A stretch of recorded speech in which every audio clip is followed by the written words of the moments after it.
Oh, Friday the 22nd. That would have been a family court day. Yes. But I don't see a court hearing there. Yes. Now, Friday the 22nd, a declaration. No, there was a court hearing. Yes. And you admitted a declaration of Heidi Budnick during that motion hearing for the reissuance of the protection order? Yes.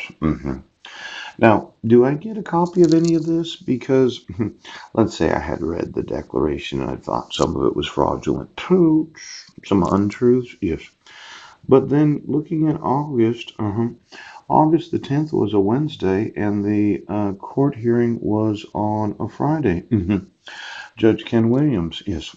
You hear family court cases? Yes. How does somebody get a declaration admitted to the court 2 days before the court hearing when you admitted the declaration on the 22nd during the court hearing?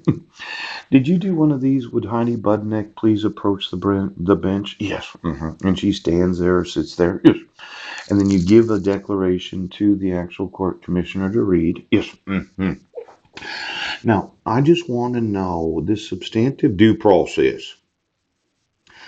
How the fuck is it that you don't think that you have to guarantee my right to declarations, my right to be in court, my right to have something to say, as in to hear what the respondent has to say? Now, how do you get a declaration 2 days before the actual motion hearing?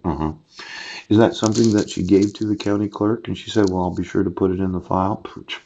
Is there a reason why you give a declaration on the day of the hearing, the 22nd of July, versus on Wednesday, the 10th? Because can a county clerk take a declaration and put it in the file so that Judge Ken Williams can read it before the court hearing? Or can you just do that any day of the week you want? I know that when you did it on the actual day of the court hearing for the reissuance of the temporary protection order, why didn't you do it on July the 20th? That would have been a Saturday. You could have just unlocked the fucking courthouse.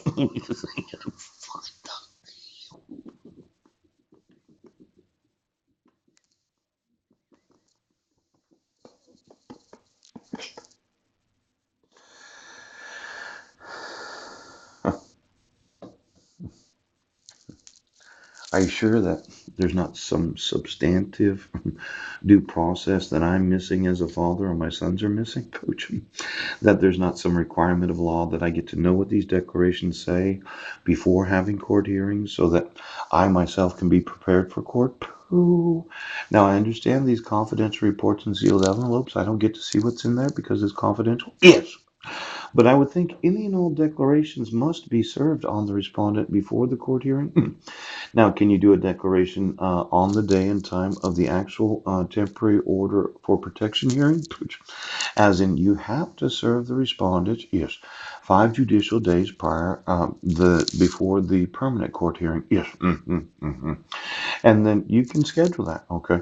14 days later, or well, wouldn't that be something I would get with the notice and opportunity to be heard? And can you have two dec? Well, exactly what is substantive due process? The substance. Uh, if you gave it to the court on the day of the court hearing, yes, maybe she did it afterwards. It looks like you reissued the temporary protection order, right? Then you had the motion hearing before you had the court hearing, yes. And then you read the declaration after you had the court hearing. Wouldn't it be declaration, yes, motion hearing, and then reissuing a temporary protection order? Yes. How could you have a reissuance of a protection order before a motion hearing? Shut the fuck up.